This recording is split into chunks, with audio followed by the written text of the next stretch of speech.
महाविकास आघाडीच्या वतीनं सर्व पत्रकार बंधूंचं मी मनापासून स्वागत करतो।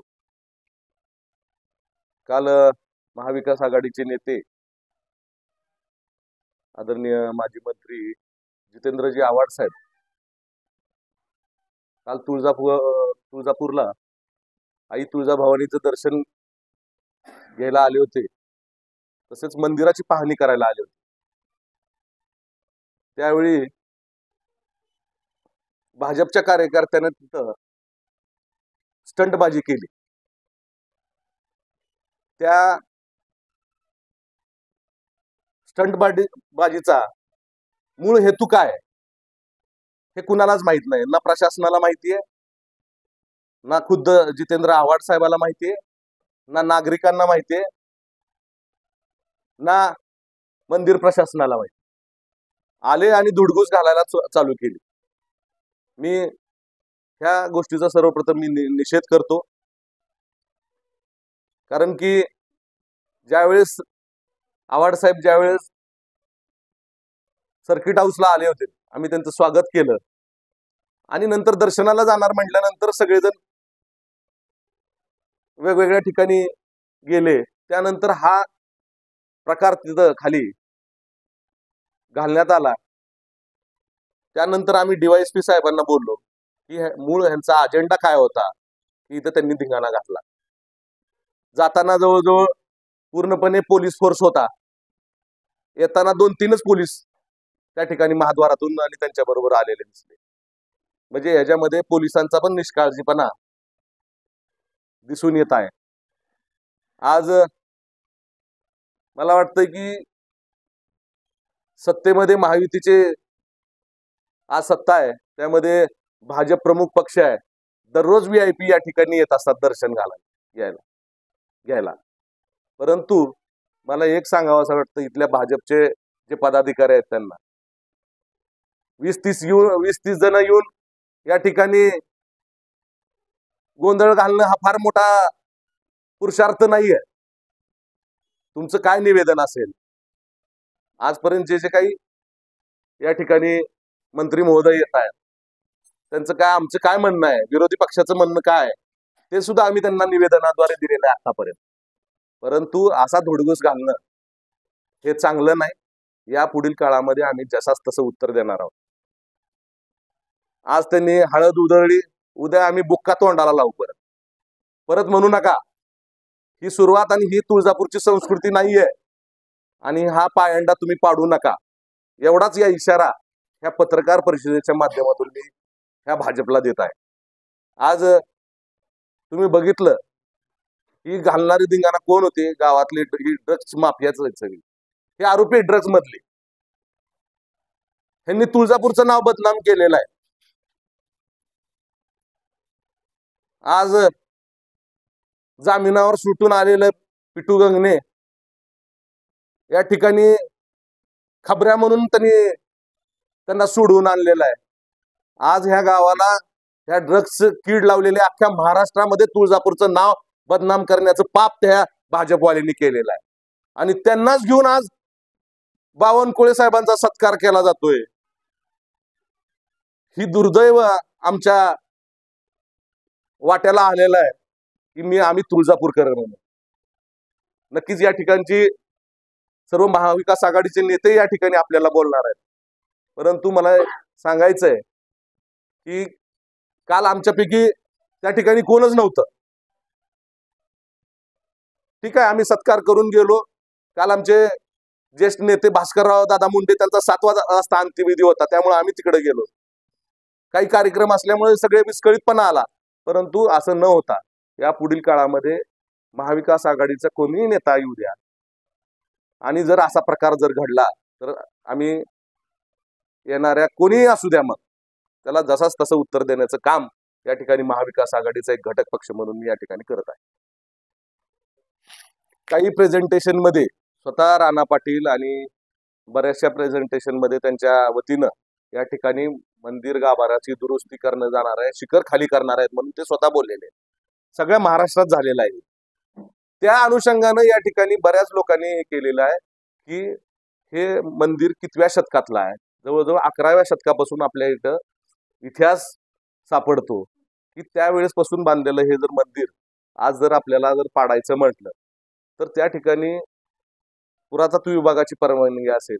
आता त्यांनी केंद्रीय पुरातत्व विभागाची परवानगी यायची राहिली म्हणून ते राहिले असं सांगतात. परंतु पुरातत्व विभाग आणि मंदिर प्रशासन आणि हे अंधाधुंद कारभार चालू आहे. कुठलाही गोष्टीला पुरातत्व खात्याची परवानगी नसताना पुरातत्व खात्याची प्रत्येक ठिकाणची परवानगी आम्हाला दाखवावी, स्थानिक म्हणून, पुजारी म्हणून आणि आमचे नागरिक म्हणून त्यांनी दाखवावी ही आमची विनंती आहे. मला वाटतंय की हा गाभारा एक श्रद्धेचा विषय, भावनेचा विषय आणि ह्या भावना मला वाटतंय की फक्त पुजारी म्हणून नाही किंवा इथला नागरिक म्हणून नाही, अख्ख्या महाराष्ट्राच्या त्याच भावना आहेत. त्याला एक ऐतिहासिक धार्मिक महत्त्व प्राप्त झालेलं आहे. मला वाटतंय शिवाजी महाराज नक्कीच या ठिकाणी, त्या काळात तर कुठली मीडिया नव्हती, परंतु या ठिकाणी छत्रपती शिवाजी महाराजांना शक्ती देणारी ही माता आहे तुळजाभवानी माता. आपल्या सर्वांना शक्ती देणारी माता आहे. त्यामुळं ह्याला फार मोठं महत्व आहे. आणि तुम्ही जर इतिहासच मिटवून पाहायचा असेल किंवा उद्ध्वस्त करायचा असेल तर त्यांच्याच बोलण्यातून आलेलं आहे हे सगळं.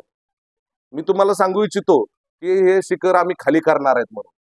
आणि मला वाटतंय की आज जो प्रकार झालेला तो निंदनीयच आहे आणि त्याचा आम्ही सगळेजण जाहीर निषेधच करतो. आदरणीय जितेंद्र आव्हाड साहेब हे 2 दिवसापासून TV9 ला बातमी होती की स्वतः दर्शनासाठी व मंदिरामध्ये जे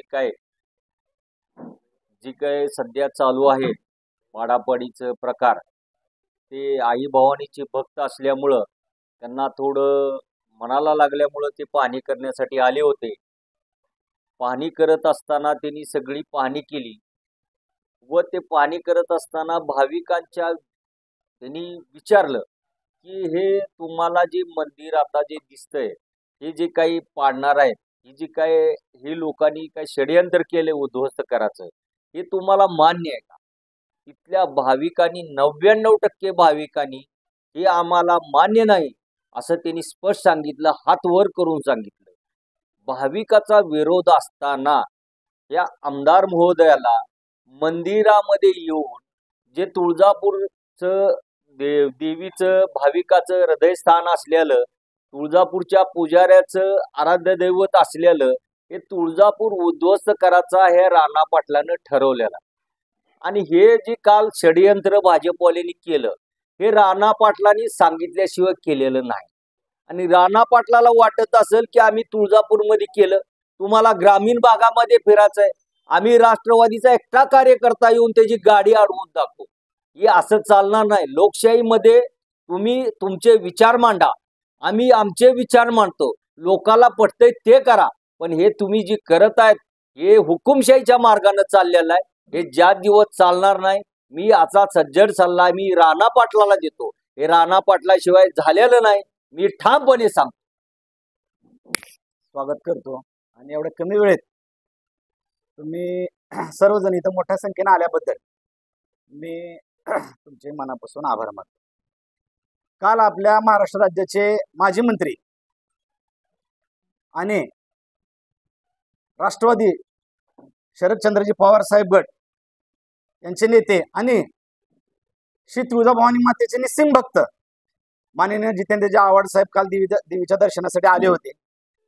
आणि त्यांचं दर्शन झाल्यानंतर ते ज्यावेळेस वापस जात होते पत्रकार परिषद घेण्यासाठी सर्किट हाऊसला, भारतीय जनता पार्टी या पक्षाचे स्थानिकच्या कार्यकर्त्यांनी जो तमाशा केला त्यांच्या गाडीसमोर, तो अतिशय निंदनीय असा प्रकार होता. मी प्रथमतः माननीय जितेंद्र आव्हाड साहेबांची मनापासून माफी मागतो, एक पुजारी म्हणून, एक तुळजापूरवासीय म्हणून. कारण एक निस्सिम भक्त आईच्या दर्शनासाठी आलेला असताना त्याला ज्या पद्धतीनं हा तुळजापूरमधल्या काही ठराविक लोकांनी, गावगुंडांनी जी वागणूक दिली त्याबद्दल मी प्रथमतः भारतीय जनता पार्टीच्या या निष्क्रिय कार्यकर्त्यांचा निषेध व्यक्त करतो, सर्वांच्या वतीने निषेध व्यक्त करतो. कारण एक निस्सिम भक्त देवीच्या दर्शना आपण आपलं कर्तव्य काय, एक आमदार असतील, नगरसेवक असतील किंवा लोकप्रतिनिधी असतील, येणारा देवीचा भक्त हा मुख्यमंत्री आहे, उपमुख्यमंत्री आहे, आमदार आहे, काय सर्वसामान्य माणूस आहे, तो एक फक्त देवीचा निस्सिम भक्त म्हणून या तुळजापूर शहरात येतो आणि त्यांना दर्शन घालणे हे आपलं प्रथमतः कर्तव्य आहे. काही त्यांचे मत असतील, त्यांना माध्यमांच्या माध्यमातून काय विषय कळाले असतील किंवा आपल्यासारख्या कार्यकर्त्यांनी त्यांना काहीतरी सांगितलं असेल, त्याच्यातून त्यांची काय मतं तयार झाली असतील देवीच्या मंदिराच्या बाबतीत, आणि काय मतं कुणाला पटत असतील नसतील, पण आपल्या लोकशाहीमध्ये एक निषेध व्यक्त करण्याचा एक प्रकार आहे आपल्याकडे. ज्या पद्धतीने तुम्ही निषेध व्यक्त केला त्याला निषेध म्हणत नाही, त्याला सरळ गुंडपणा म्हणतात. परवा मुख्यमंत्री आले होते, पालकमंत्री आले होते, आमच्याही शिष्टमंडळाने त्यांना निवेदन दिले, आम्हीही गोंधळ घालू शकत होतो. परवा बावनकुळे आले, त्यांनी तर काही नसताना एवढा मोठा कार्यक्रम घेतला, त्याचाही आम्ही निषेध व्यक्त करू शकत होतो, पण आमचे ते संस्कार नाहीत. तुळजापूरमध्ये आलेल्या प्रत्येक भक्ताला एक सन्मानाची वागणूक देणे हे आपल्या तुळजापूरवासियांचे काम आहे. आणि मी आव्हाड साहेबांना सांगू इच्छितो, साहेब तुम्ही येणार याची कल्पना होती, पण केव्हा येणार आहेत हे आम्हाला माहित नव्हतं. जर असा प्रकार होणार आहे जर आम्हाला माहित असतं तर आम्ही त्याच्यापेक्षा जास्त ह्यानं उत्तर द्यायला, जशास तसे उत्तर द्यायला किंवा त्याही पेक्षा जास्त मोठ्यानं उत्तर द्यायला आम्ही सक्षम आहोत, एवढं सर्वांनी लक्षात ठेवावं. मी एवढं सांगू इच्छितो, इथून पुढे महाविकास आघाडीचे कुठलेही नेते येतील किंवा कुणीही भक्त येईल, जर त्यांच्या बाबतीत जर असं काही घडलं तर तो प्रकार बिलकुल ही आमच्या वतीनं सहन केला जाणार नाही. आणि मी मंत्री महोदयांना सांगू इच्छितो, आमदार महोदयांना, की बाबा आज त्यांची काय चूक आहे मला तुम्ही सांगा. मी पत्रकाराच्या माध्यमातून एक प्रश्न विचारतो. आज 60 कोटी रुपये जवळपास पुरातत्व विभागाला मंदिर प्रशासनानं वर्ग केलेत. कुठल्या पद्धतीनं काम होणार आहे, कशाचं काम होणार आहे, किती काय त्याचा टाइम पिरियड आहे, त्यांनी कधी खुलासा केला, कधी पुजाऱ्यांनी समोर मांडलं? काही माहिती, पुजारी संभ्रमात आहे. मागं 10 दिवस मंदिर बंद होतं, परत त्यांनी तो कालावधी वाढवला 20 दिवसांचा केला. म्हणजे पुजारी संभ्रमात, भक्त संभ्रमात. मग ते तर ते असणं साहजिकच आहे ना. तुम्ही खुलासा करा, कुठल्या पद्धतीने करणार आहात, काय करणार आहात. आणि आमच्या पूर्वजांनी हे मंदिर जीवावर उधारून सांभाळलेलं आहे. आज भक्तगण वाढलेले आहेत, आज पैशांचा ओघ वाढला असेल, आज भक्तांची संख्या वाढली असेल, पण ज्यावेळेस भक्तांची संख्या फार कमी होती, यायचे जायचे साधनं नव्हते, मुघलांच्या काळात, निजामांच्या काळात आमच्या पूर्वजांनी हे मंदिर सांभाळलेलं आहे.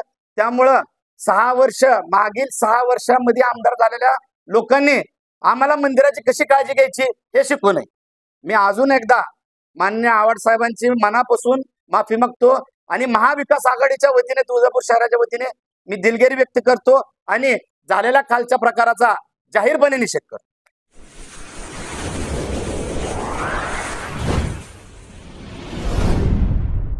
वीर महाराष्ट्र न्यूज चॅनलला लाईक आणि सबस्क्राईब करा.